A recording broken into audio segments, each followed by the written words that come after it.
Hello everyone. Hope you all are doing well. Today we are going to study the chapter State and its essential elements, and this chapter is one of the most important topic if you are a student of political science of any university. आप किसी भी university के student हो, ये chapter बहुत important होता है for political science student के लिए कि स्टेट क्या है और उसके एसेंशियल एलिमेंट्स क्या हैं.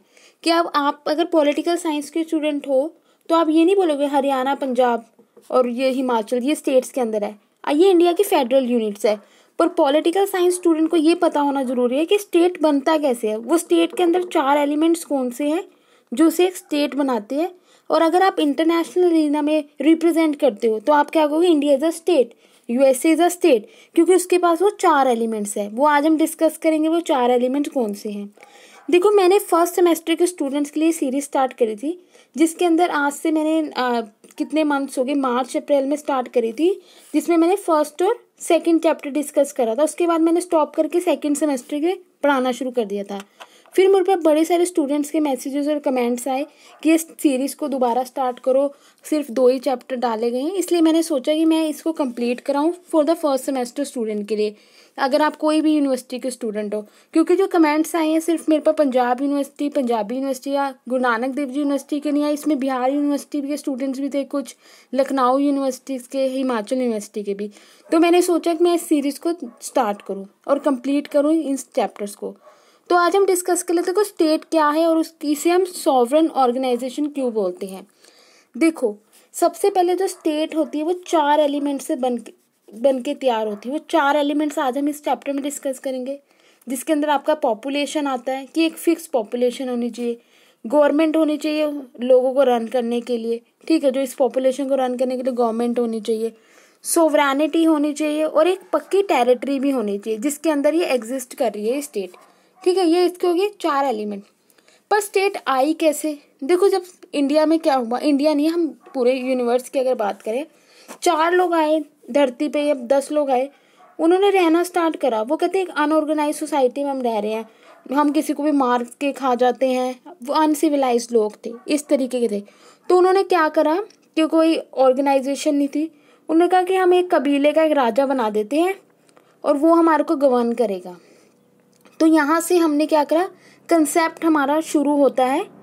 यहाँ अपना नेक्स्ट चैप्टर में हम ये भी डिस्कस करेंगे सोशल कॉन्ट्रैक्ट थ्योरी कौन सी है स्टेट की, एवोल्यूशनरी थ्योरी कौन सी है, ये सब कुछ भी डिस्कस करेंगे. तो क्या होता है, वो उन्होंने रहना स्टार्ट करा, उन्होंने एक हेड बना दिया जो ट्राइबल चीफ्स वगैरह बता देते हैं, जिसे वो उन्हें कमांड करता था, इकोनॉमिक फंक्शंस और पॉलिटिकल फंक्शन से रिलेटेड वो उन्हें डील करता था उनसे. उसके बाद देखो क्या हुआ, फिर हमारा कंसेप्ट आया एरिस्टोटल, प्लेटो, जो ये पॉलिटिकल थिंकर्स है, इन्होंने क्या कहा, ये आपके ट्रेडिशनल पॉलिटिकल थिंकर्स है स्टेट के बारे में. देखो, एक वेरी मोस्ट इंपॉर्टेंट डेफिनेशन है जो आपने इंट्रोडक्शन और डेफिनेशन पॉइंट में लिखना ही है, एरिस्टोटल की डेफिनेशन कि स्टेट का क्यों आई है और इसका मकसद क्या है आने का. देखो क्या है, Aristotle has rightly said the state come into existence out of the bare necessities of life. मतलब कि ज़रूरतों की, जिंदगी, लोगों की जो लाइफ की ज़रूरतें थी ना, बेयर नेसेसिटी थी, कुछ ज़रूरी चीज़ें थी, उनको पूरा करने के लिए स्टेट आई थी. And continue exist for the sake of good life, और वो कॉन्टिन्यू रहती है किसके लिए, गुड लाइफ के लिए. वेलफेयर स्टेट की यहाँ बात करी गई है. देखो, इंडिया में क्या था पहले, इंडिया में या किसी भी स्टेट में अगर हम देखें तो इंडिया क्या थी, पहले पुलिस स्टेट थी. वो वेलफेयर स्टेट नहीं थी, पुलिस स्टेट थी. पुलिस स्टेट का देखो काम क्या होता है, लैंड एंड रेवेन्यू से रिलेटेड कंसेप्ट डील करना, रेवेन्यू लगा लेना और क्या करना, लॉ एंड ऑर्डर को मेंटेन रखना, ये काम होता है पुलिस स्टेट का. पर अगर हम वेलफेयर स्टेट की देखो बात करें, वेलफेयर स्टेट होता है आपके जीवन से लेकर आपकी मृत्यु तक जीवन पोषण करना, एजुकेट करना, आपको रोड्स फैसिलिटी सब कुछ, टैक्स लगाने से लेकर आपकी वेलफेयर एक्टिविटी जितनी भी होती है, सोशल सिक्योरिटी आ जाती है इसके अंदर, सब कुछ आता है, ये आपकी वेलफेयर स्टेट है. जैसे बर्थ सर्टिफिकेट के लिए भी आपको जाना पड़ता है गवर्नमेंट ऑफिस में, और डेथ सर्टिफिकेट के लिए भी जाना पड़ता है. तो यहाँ हम बोलते हैं ना, जो हमारे एडमिनिस्ट्रेशन है वो वेलफेयर एडमिनिस्ट्रेशन है. चाहे आपका जन्म हो, जन्म प्रमाण पत्र से लेकर मृत्यु प्रमाण पत्र तक आपको एडमिनिस्ट्रेशन या गवर्नमेंट ऑफिस में लेना पड़ता है. तो स्टेट क्या रिस्पॉन्सिबल है आपके, कि आपको पढ़ाना लिखाना, एजुकेशन देना, गवर्नमेंट स्कूल्स खोलना, आपको नौकरियां प्रोवाइड करना, ठीक है, और खाने पीने से रिलेटेड हो गया, रोटी कपड़ा मकान, बेसिक ज़रूरतों से लेकर आपकी वेलफेयर एक्टिविटीज़ में भी पार्टिसिपेट करना, ये किसका काम है? स्टेट इस चीज़ के लिए आई है। तो एरिस्टोटल की अपनी डेफिनेशन याद रखनी है कि आखिर स्टेट आई क्यों है, स्टेट हमने बनाया क्यों है, वो 4 एलिमेंट्स देखो क्यों आई है। The state comes into existence out of the bare necessities of life, मतलब लाइफ की कुछ ज़रूरतें पूरी करने आई थी वो, और रहेगी वो कॉन्टिन्यू यहाँ, किस लिए? To exist for the sake of good life, good life के लिए वो यहाँ रह जाती है। अब देखो क्या होता है origin and use of the word state. अब देखो स्टेट वर्ड आया कहाँ से? ये वर्ड आया स्टेटस से, यहाँ लिखा भी होगा। The word state has been drive from the Latin word से आया है स्टेटस, जिसका मतलब क्या होता है? Social status of a individual. देखो उससे रिलेट कर रहे हैं इस डेफिनेशन को, एरिस्टोटल की इस डेफिनेशन को ना रिलेट कर रहे हैं, सेक of good life, social status of the individual. तो आपने ये ज़रूर लिखनी है इंट्रोडक्शन में कि स्टेट वर्ड कहाँ से आया? स्टेटस से आया है, लेटिन वर्ड है ये, which means in the social status of an individual, a group of a class. ठीक है, एक ग्रुप का सोशल स्टेटस, एक क्लास का सोशल स्टेटस। इसका लिटरल मीनिंग क्या होता है? Status of a state is the highest of the other organisation. जो एक स्टेट का स्टेटस है वो सबसे ऊपर है अदर ऑर्गेनाइजेशन से। उसके बाद मैकाइवली की एक बुक आ जाती है, उन्होंने लिखा है इसमें all the powers which had and have authority over men and our state। जिसके बाद मैन के ऊपर जिसकी अथॉरिटी है ना, वो कौन से स्टेट्स हैं? ना इधर मोनार्की हो चाहे वो रिपब्लिक हो, वो स्टेट है। अब हम देख लेते हैं स्टेट। देखो वो कह रहे हैं रॉन्ग यूज करते हैं वर्ड स्टेट का, कि हम एक पर्टिकुलर को बोलते हैं कैलिफोर्निया, न्यूयॉर्क, ये स्टेट नहीं है। हरियाणा, पंजाब, उड़ीसा, उत्तर प्रदेश, वो कह रहे हैं ये स्टेट्स नहीं है, ये उसकी यूनिट्स हैं। स्टेट क्या है आपकी? इंडिया, जिसके बाद 4 एलिमेंट है। अब हम देखते हैं वो 4 एलिमेंट कौन से हैं जो आपको, और आपको अगर कभी भी डेफिनेशन लिखनी हो स्टेट के, आपने सिर्फ 2 डेफिनेशन लिखनी है, एक एरिस्टोटल की, ठीक है, और एक गार्नर की। गार्नर की आपने क्यों लिखनी है डेफिनेशन? क्योंकि उसमें चारों एलिमेंट को जस्टिफाई करा है स्टेट के, जिसमें आपकी देखो अगर आप दूसरी डेफिनेशन लिखो ना, जो बॉर्डिन होगी, ये वुड्रो विल्सन होगी, मैकाइवर होगी, इनमें 3 एलिमेंट प्रेजेंट है या 2 एलिमेंट प्रेजेंट है, 4 एलिमेंट्स नहीं है।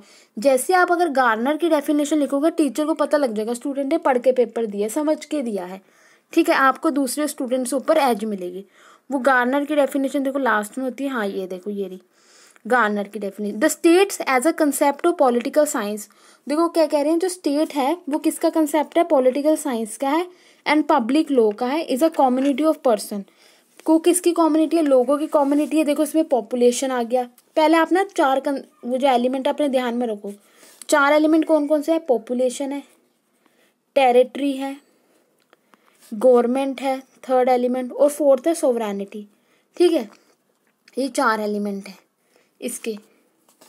अब देखो गार्नर की डेफिनेशन आ गई ऊपर। The state as a concept of किसका है? पॉलिटिकल साइंस का है एंड पब्लिक लॉ का है। Is a community of person, लोगों की कम्युनिटी ऑफ पर्सन, मोर और less, numerous, permanent, occupying a definite portion. ये बात देखो किसकी करी है? ये बात हमारी किसकी करी है? आपकी पॉपुलेशन की। और ये बात आपने कर ली टेरिटरी की। Definite portion of territory independent होनी चाहिए और nearly so of external control. ये सोवरेनिटी। सोवरेनिटी का देखो मतलब क्या होता है? सोवरेनिटी मतलब प्रभु सत्ता। प्रभु सत्ता मतलब कि आप इंटरनली रूप से भी फ्री हो और एक्सटर्नली रूप से भी फ्री हो। जैसे कि अब इंडिया ने अगर कोई कानून पास करना है या कोई लॉ बनाना है, ये मैं आपको बड़ी बारी बताती आई हूँ सोवरेनिटी का मतलब, या वो यूएसए से पूछता है, इंग्लैंड से पूछता है? नहीं ना। देखो ना 1947 में देखो क्या हुआ था, अगर आपको सच्चाई पता लगे ना, इंडिया के पास टेरिटरी भी थी। ठीक है, देखो इंडिया टेरिटरी तो थी ना, उसके पास गवर्नमेंट भी थी राज करने के लिए। अंग्रेज राज तो कर रहे थे, गवर्नमेंट तो थी हमारे पास। ठीक है, पॉपुलेशन भी थी, इतनी ज़्यादा पॉपुलेशन है। सोवरेनिटी थी क्या? सोवरेनिटी का मतलब क्या होता है? सोवरेनिटी नहीं थी, इसलिए हम बोल सकते हैं कि 1947 से पहले इंडिया की इंडिपेंडेंट स्टेट नहीं थी, वो गुलाम थी, वो कॉलोनियल स्टेट थी। इंडिपेंडेंट स्टेट वो नहीं थी। क्यों नहीं थी? वो कॉमनवेल्थ नेशन का एक पार्ट थी, वो एक इंडिपेंडेंट स्टेट नहीं थी। कॉलोनियल जिसे बोलते हैं कॉलोनियल स्टेट, कॉलोनी थी वो उसकी, इंग्लैंड की, जिस पे राज कर रहे थे, क्योंकि उस पर सोवरेनिटी नहीं थी। सोवरेनिटी देखो क्या मतलब होता है। सोवरेनिटी कब मिली इंडिया को? आपने प्रियम्बल पढ़ा होगा ना। सोवरेनिटी कब मिली आपके इंडिया को? 1947 के बाद। 1950 में जब हमारा कॉन्स्टिट्यूशन को हमने बनाया, 1950 के बाद हम बोल सकते हैं इंडिया क्या इंडिपेंडेंट है। ठीक है ना, हमने अपना संविधान एस्टैब्लिश कर लिया, हमें कहीं लॉ बनाने के लिए किसी के अप्रूवल की ज़रूरत नहीं थी। तो यहाँ आपको सोवरेनिटी मिली। सोवरेनिटी का मतलब जब आप इंटरनल रूप से भी फ्री हो, ये नहीं कि आपको कुछ ग्रुप्स हैं वो कंट्रोल कर रहे हैं, कि आपको हिंदू जो ग्रुप है, मुस्लिम ग्रुप है, सिख्स ग्रुप है, वो कह रहे हैं पर्टिकुलर ग्रुप आपको कंट्रोल कर रहे हैं, आपको पहले इनसे परमिशन लेनी पड़ती है। नहीं, यहाँ ऐसा भी नहीं है। पार्लियामेंट कानून बना रही है, कोई ग्रुप कानून नहीं बना रहा है, इसका मतलब इंटरनल फ्री है। एक्सटर्नल फ्री कैसे होंगे? आप किसी कंट्री से नहीं आप पूछने जा रहे हो, यूएसए से नहीं आप पूछ रहे हो, आप इंग्लैंड से नहीं पूछ रहे हो, ठीक है, आप श्रीलंका से नहीं पूछ रहे हो कि मैं क्या कानून बनाऊं इंडिया के लोगों के लिए। इसका मतलब क्या है? हम सोवरेन हैं। तो आपके पास अब 4 एलिमेंट है, ठीक है। तो ये होती है गार्नर की definition, external control and possessing an organised government. देखो यहाँ गवर्नमेंट भी आ गया, of which greater body of inhabitant render habitual obedience, कि सरकार ऐसी होनी चाहिए जिसकी मेरे को आदत हो। ये नहीं कि आज ऐसी सरकार मैंने बना दी जिसे मैं बोलूँ कि किस टाइप की मैंने गवर्नमेंट बनाई, जो लोगों की सरकार नहीं है। ये 4 लोग आए, अचानक से हमला करा, इस पे राज करना शुरू कर दिया और लोगों को मार भगाया, सब कुछ करा, कि स्टेट नहीं होती। हैप्चुअल ओबीडियंस होना चाहिए, उसकी लगातार आदत होनी चाहिए, वो गवर्नमेंट है। इसका मतलब यहाँ क्या शो करे? कुछ एलिमेंट से एक ऑर्गेनाइज्ड गवर्नमेंट की बात करें, जो प्रॉपर इलेक्शन से आई हो, चाहे इलेक्शन से ना भी आई हो, तो उसके लोगों के विल हो उसके साथ, ठीक है। ये होती है आपकी गवर्नमेंट की। यहाँ बात करें ऑर्गेनाइज्ड गवर्नमेंट की, तो देखो यहाँ आपने पर्सन डिस्कस करा, पॉपुलेशन भी आ गया, permanently occupy definite portion of a territory भी आ गया। इसका मतलब है independent nearly so of external control, sovereignty आ गई। ऑर्गेनाइज्ड गवर्नमेंट, किसकी बात करें? गवर्नमेंट भी आ गया। तो गार्नर की definition is the best definition of the state, कि स्टेट का जब भी आपको क्वेश्चन आएगा आपने एरिस्टोटल की लिखनी है और गार्नर की डेफिनेशन लिखनी है। क्यों लिखनी है? एरिस्टोटल बताता है कि स्टेट किस मकसद से आई थी और किस मकसद से रह गई वो, ठीक है। गार्नर बता रहा है कि स्टेट के अंदर ये 4 एलिमेंट बहुत जरूरी होने चाहिए। तो ये 2 डेफिनेशन आपने जरूर लिखनी है। इसे इतनी अच्छी तरह याद कर लो, क्योंकि अभी आपके पेपर जो होने हैं वो एग्जाम होने हैं, ऑफलाइन होने हैं।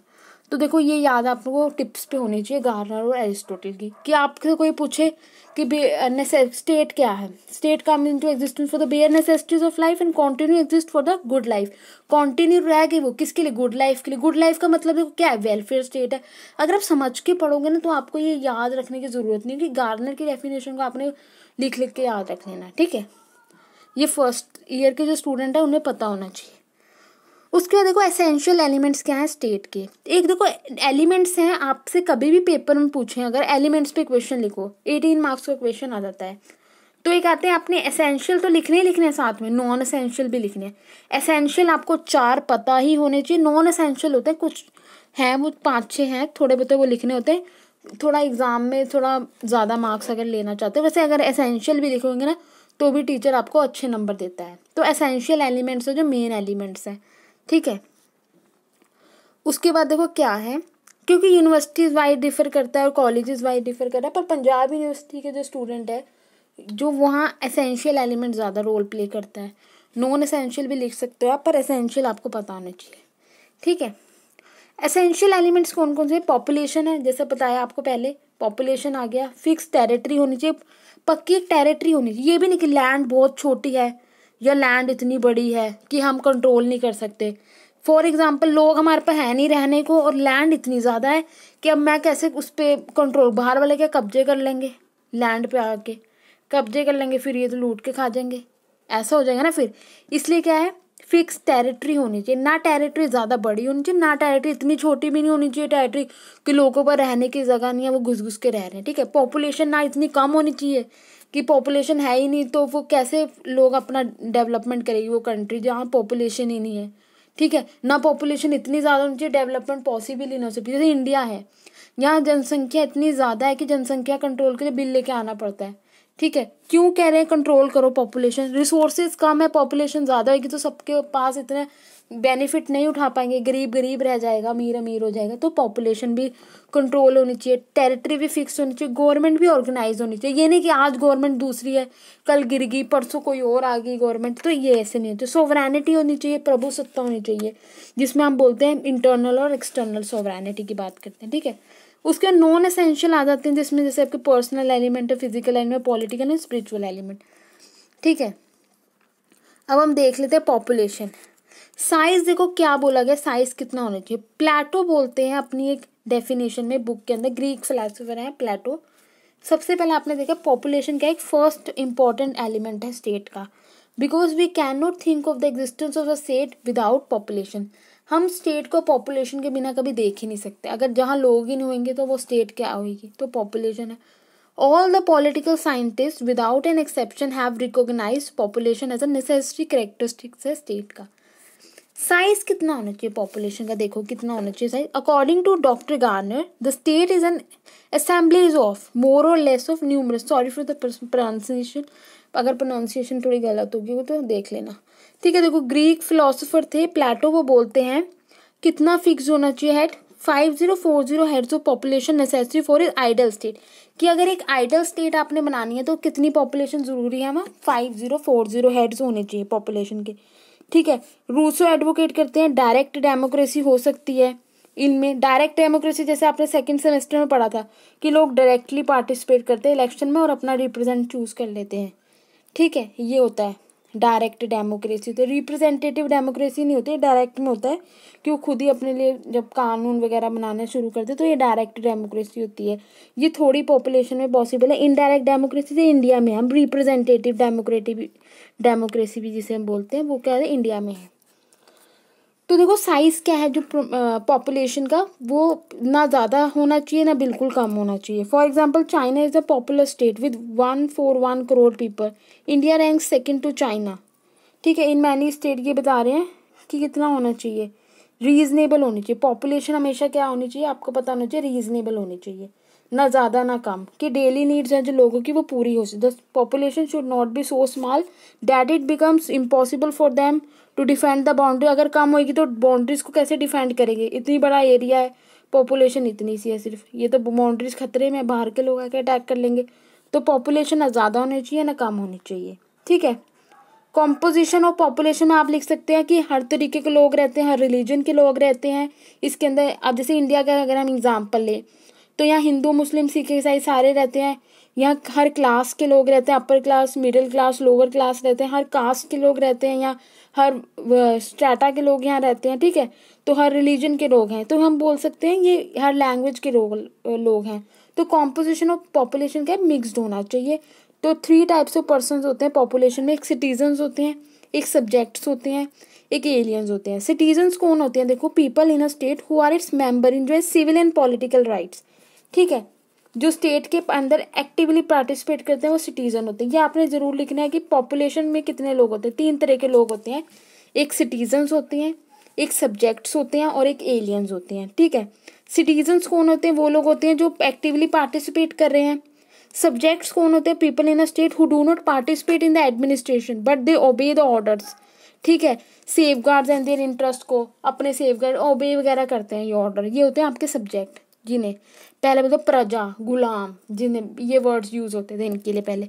एलियंस होते हैं वो who remain loyal to their respective state but go to other country with a view to have a brief foreign pleasure trip वगैरह टू गेट एजुकेशन। जैसे अगर मैं चले जाऊँ कनाडा, अगर यहाँ मैं चले जाऊँ यूएसए या इंग्लैंड, तो मैं वहाँ क्या एलियन हूँ, एक किस्म से एलियन सब्जेक्ट, एलियन, ठीक है। क्यों हूँ कि मैं यहाँ एजुकेशन पर्पज से आई हूँ या मैरिज पर्पज से हम यहाँ रह रहे हैं या प्लेजर ट्रिप के लिए आए हैं, अपने एक टूरिस्ट हैं हम, तो वहाँ हम क्या बोलते हैं उन्हें, एलियंस, ठीक है। ये होते हैं 3 तरह के लोग। सेकेंड एलिमेंट है फिक्स्ड होनी चाहिए टेरिटरी।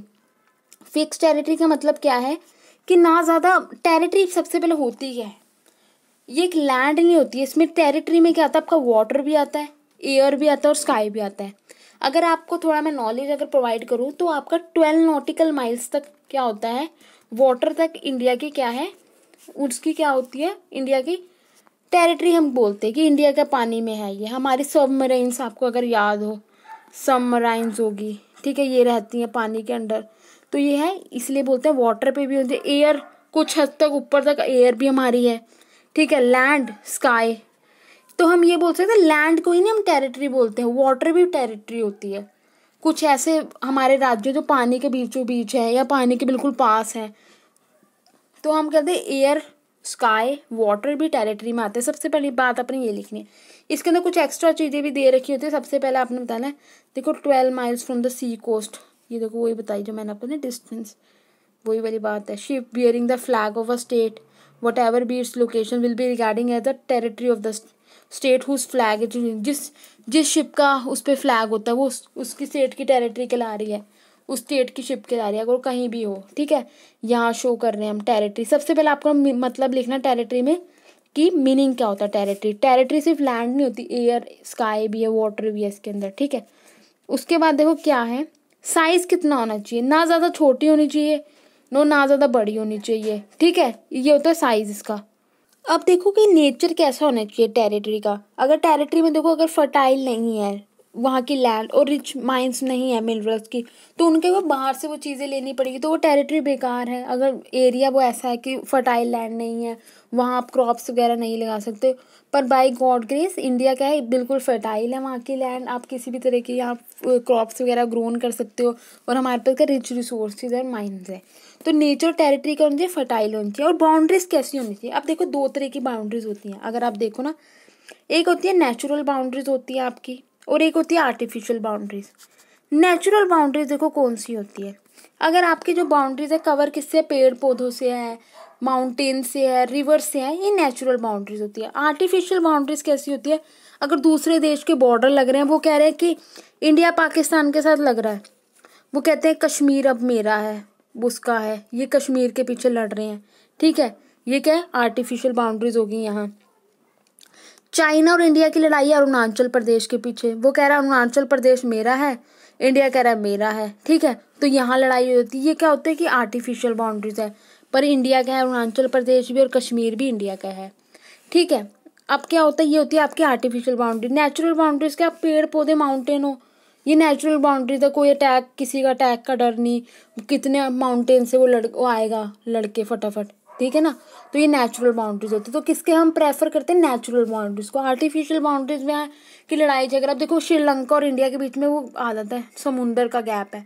ठीक है, अगर देखो समुंदर ना होते, सोचो नीचे मैप के, अगर आपने मैप देखा हो ना इंडिया का, तो क्या है यहाँ, अगर जैसा भी मैप हो, तो यहाँ क्या नीचे क्या है, इसके बाद यहाँ रिवर, यहाँ आता था समुंदर, यहाँ आता था श्रीलंका छोटा सा। ठीक है, यहाँ अगर सोचो ये चीज़ें ना हो, ये पानी का एरिया ना हो, समुंदर ना हो, श्रीलंका यहाँ लग रहा हो, ये कह देगा फिर कन्याकुमारी मेरा है। ठीक है, आंध्र प्रदेश के वहाँ से बाउंड्री लगाने लग जाएगा, ये ऐसा कुछ नहीं। ठीक है, इसके अंदर गैप आ गया, तो ये नेचुरल बाउंड्री, इसे हम बोलेंगे नेचुरल बाउंड्री।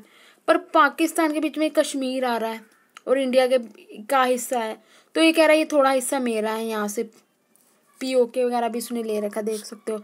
ऐसे अरुणाचल प्रदेश है, यहाँ आ गया चाइना, तो ये कह रहा है मेरा है। अगर नेचुरल बाउंड्रीज हो ना, तो ये लड़ाई ना हो, तो नेचुरल बाउंड्रीज प्रेफर होती है हमेशा। उसके बाद कहते हैं गवर्नमेंट किस तरीके की होनी चाहिए, गवर्नमेंट हमेशा ऑर्गेनाइज होनी चाहिए, ये आपका थर्ड एलिमेंट है। The government of a state organise is people express the will of the state. ये कैसी गो सरकार होनी चाहिए, जो स्टेट की विल एक्सप्रेस करे, make the people obey its will. देखो गार्नर बोलते हैं, गवर्नमेंट इज एजेंसी और machinery through which common policies होती हैं आर डिटरमाइंड की कॉमन पॉलिसी क्या होंगी, and by which common affairs regulate होते हैं, और जो कॉमन इंटरेस्ट है वो प्रमोट होते हैं, लोगों के कॉमन इंटरेस्ट है। अब एक एक लोग कैसे अपने कानून कैसे बनवाएंगे, जनसंख्या वाला कानून आना चाहिए। ठीक है, बेटी पढ़ाओ बेटी बचाओ वाला आना चाहिए पॉलिसी, क्यों आनी चाहिए, ये लोगों की विल है, लोगों की इच्छाएं हैं, तो ये जाके सरकार में उनके रिप्रेजेंटेटिव शो कर रहे हैं, तो इसके रिगार्डिंग एक बिल आ जाता है फिर। ठीक है, ये कॉमन विल और कॉमन इंटरेस्ट को रिप्रेजेंट करते, गवर्नमेंट ऐसी होनी चाहिए। अब देखो ऑर्गन्स आते हैं गवर्नमेंट के, 3 तरह के गवर्नमेंट के ऑर्गन्स होते हैं, कौन कौन से थे, legislature, executive and judiciary. Legislature का काम क्या, कानून बनाना है, एग्जीक्यूटिव का काम क्या, लागू करना, उस कानून को देखना, जुडिशरी का काम क्या, चेक करना कि जो उसकी इम्प्लीमेंटेशन हुई है, जो एग्जीक्यूटिव ने उसको सही करी है कि नहीं करी है, या लेजिस्लेचर ने जो अगर कानून बनाया है वो कॉमन इंटरेस्ट के बिल्कुल खिलाफ जा रहा है, वो कानून अगर देखा जाए, अगर कॉन्स्टिट्यूशन की स्पिरिट के खिलाफ है, वो संविधान के विरुद्ध में है वो कानून, वो चेक करना। गार्डियन ऑफ द कॉन्स्टिट्यूशन जिसे हम बोलते हैं वो जुडिशरी है। तो ये 3 ऑर्गन हो गए आपके, ऑर्गन्स हो गए ना गवर्नमेंट के। फॉर्म्स, अब हमारे पे इंडिया में क्या डेमोक्रेसी है, अब ये नहीं कि डेमोक्रेसी अगर जिस स्टेट के अंदर होगी वही स्टेट कहलाएगी, स्टेट के पास 4 एलिमेंट होने चाहिए, चाहे डेमोक्रेसी हो सरकार में, चाहे अरिस्टोक्रेसी हो, डिक्टेटरशिप हो। फॉर एग्जाम्पल, अगर मैं आपको एग्जाम्पल दूं, नॉर्थ कोरिया है, उसे भी हम स्टेट बोलते हैं, उसमें क्या डिक्टेटरशिप है, वहाँ का डिक्टेटर है ना, जिम कोम है उसका नाम, ऐसा कुछ है, तो वो करना डिक्टेटर है। मैं ये थोड़ी बोल सकती हूँ नहीं वहाँ तो डिक्टेटरशिप है, वहाँ डेमोक्रेसी नहीं है तो इसलिए वो स्टेट नहीं है, ऐसा कुछ नहीं है।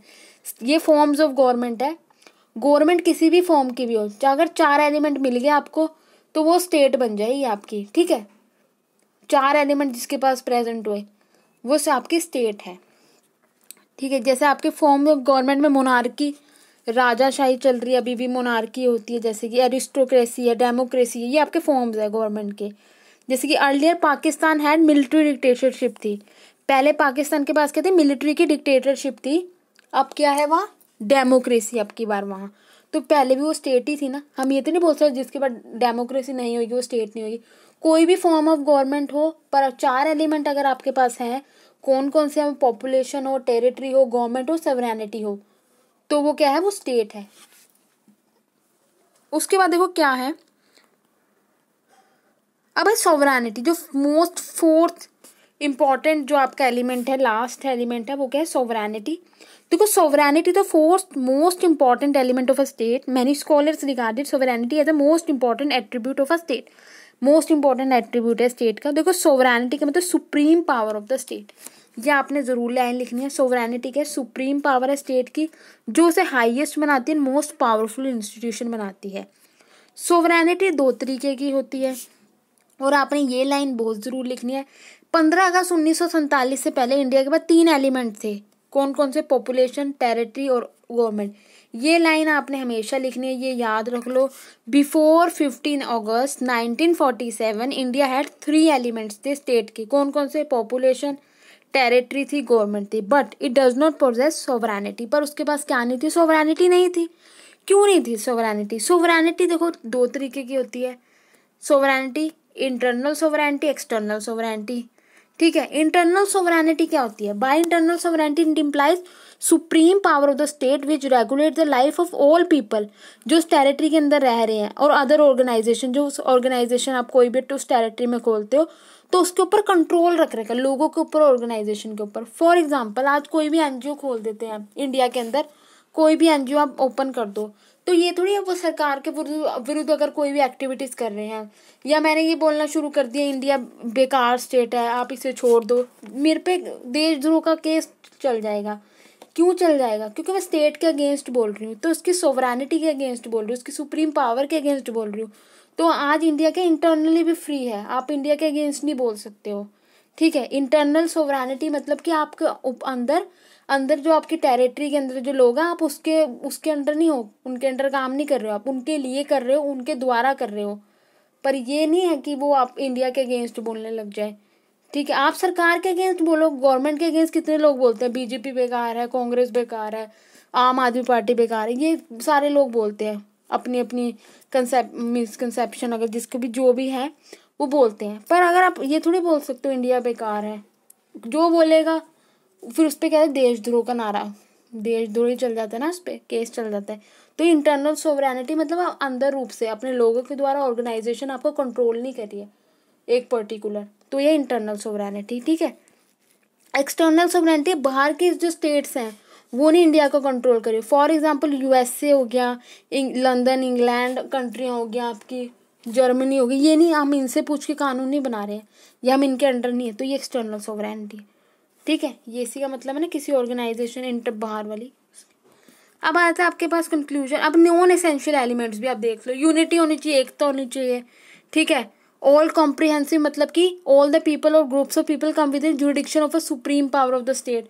कोई एक ऐसा इंडिविजुअल या कोई एक ऐसा ग्रुप नहीं होना चाहिए जो स्टेट के अगेंस्ट हो या उसकी सोवरेनिटी के बाहर, जुरिडिक्शन में सारे कॉम्प्राइज होने चाहिए, ठीक है। कॉम्प्रिहेंसिवनेस बोलते हैं, कॉन्टिन्यू होना चाहिए, फ्रीक्वेंट चेंज नहीं होनी चाहिए सरकार में, ठीक है। तो ये भी कॉन्टिन्यू, ये एक नॉन एसेंशियल एलिमेंट है। एसेंशियल आपने वो 4 याद रखना है। परमानेंट होनी चाहिए, population organize as a state, remains always under some organization में होना चाहिए, परमानेंट इंस्टीट्यूशन होना चाहिए, इक्वालिटी होनी चाहिए, वही इंटरनेशनल रिकॉग्निशन भी मिलनी चाहिए लोगों के द्वारा, या इंटरनेशनल एरिया में अगर जाओ, अगर आप जैसे आप इंटरनेशनल कोर्ट ऑफ जस्टिस में जाते हो केस लेके, 2 स्टेट्स के बीच में लड़ाई है, पाकिस्तान के बीच में और इंडिया के बीच में है लड़ाई, यहाँ समझौता कराना, अब यहाँ कौन कराएगा? आप इंडिया के सुप्रीम कोर्ट तो देखेगा नहीं, तो आप कहाँ जाओगे? इंटरनेशनल कोर्ट ऑफ जस्टिस में जाओगे, 2 स्टेट्स की लड़ाई है, तो कब जाओगे तो वो आपको बोलेगा ना ये स्टेट, अगर आपको स्टेट्स मानेगा तो इसलिए, ठीक है। इंटरनेशनल रिकॉग्निशन भी होनी चाहिए, ठीक है। ये आपके हो गए नॉन एसेंशियल एलिमेंट्स। उसके बाद जो है हम बाद में डिस्कस करेंगे बाकी सारी चीज़ें, ये आपके थे एलिमेंट। अब देखो कुछ कुछ चीज़ें हैं क्वेश्चन के रूप में आते हैं, ये इंपॉर्टेंट है कि जैसे हरियाणा, पंजाब, न्यूयॉर्क स्टेट है, नहीं आप कहोगे नो ये स्टेट नहीं है, यहाँ लिखा भी होगा क्योंकि इनके पास सोवरेनिटी नहीं है, ये फेडरल यूनिट्स है, नॉट स्टेट। यूनाइटेड नेशन है, यूएन बना हुआ है एक चीज़ जिसके अंदर इतने सारे लोग स्टेट्स ने क्या ले रखा है, मेंबरशिप वगैरह ले रखी है। जो यूएन के एक पीस ऑर्गेनाइजेशन बना दी इन्होंने सेकेंड वर्ल्ड वॉर के बाद 1942 में आई थिंक एग्जिस्टेंस में आया था ये, आप इसका देख लेना time period. It is a international organization, 193 जो स्टेट्स हैं इसके मेंबर्स हैं, पर ये स्टेट नहीं है, ये एक ऑर्गेनाइजेशन है, ठीक है। इसके पास वो चारों एलिमेंट्स नहीं है। उसके बाद बांग्लादेश है, वो एक स्टेट है, देख सकते हो आप, ये स्टेट है बांग्लादेश अपने आप में। सिक्किम है, पहले स्टेट थी ये, उसके बाद क्या हुआ, उसके बाद देखो क्या हुआ इसमें, never been a full flash state, कि इंडिया के अब ये एक स्टेट्स है, इंडिया की क्या है फेडरल यूनिट है। 36 कॉन्स्टिट्यूशनल अमेंडमेंट हुई थी, हमने सिक्किम को अपने अंडर लिया। बिफोर 1975 से पहले क्या थे, एक प्रोटेक्टिव स्टेट थी और इसका एनी डिफेंस थी, foreign affairs and maintenance of internal peace has been responsibility किसकी थी, गवर्नमेंट ऑफ इंडिया की थी। वैसे ही बाहर थी पर इसके ऊपर सबकी रिस्पॉन्सिबिलिटी सब चीज़ों की किसके पास थी, गवर्नमेंट ऑफ इंडिया के पास थी। पर उसके बाद 1975 में 36 अमेंडमेंट करके हमने सिक्किम को अपनी एक फेडरल यूनिट बना ली। जैसे हरियाणा पंजाब है ना आज, वैसे सिक्किम भी एक फेडरल यूनिट है। भूटान अपने आप में एक स्टेट है, इंडिया से बाहर है। ब्रिटिश डोमेन्स होते हैं, जो कुछ थिंकर्स होते हैं इनको नहीं मानते स्टेट, पर ये फुल फ्लैश स्टेट्स हैं। जैसे ऑस्ट्रेलिया होगी, कनाडा होगी, न्यूजीलैंड होगी, ये स्टेट्स हैं, ठीक है।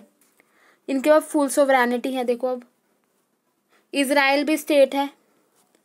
यूनिट्स ऑफ फेडरेशन, जैसे फेडरेशन के पंजाब, हरियाणा, जम्मू कश्मीर, यूएसए की कैलिफोर्निया, ये स्टेट नहीं है। ये क्वेश्चन आपको हमेशा आएगा ही आएगा।